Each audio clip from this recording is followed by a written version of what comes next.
Hello guys, this is your Negosyanteng Singkit.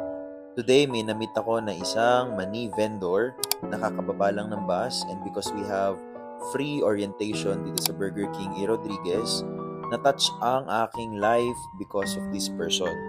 Binilan ko siya ng mani and then in-invite ko siya na if kumain ka na ba, if hindi pa, isama kita doon sa taas kasi may orientation. Sabi naman niya kung mabilis lang daw sasama siya, kaya hindi ko na sinayang pang opportunity, isinama ko siya. Ayan, nakaupo na siya sa presentation. And after matapos ang presentation, pinashare ko yung life story ni Mentor Jean na nung galing din siya sa wala. Itetest ka, isusunod yung way pa paano mo magagawa ng paraan yung kapital.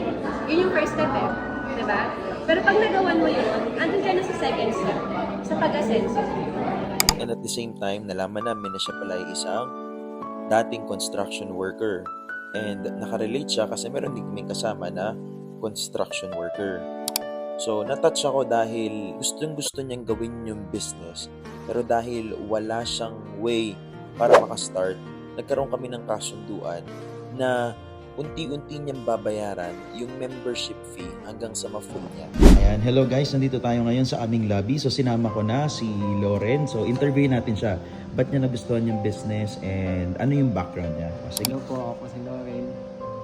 Pagbaba ko ng bus, na-invite ko dito sa I Am Worldwide. Nagustuhan ko po dito kasi para kumita ako.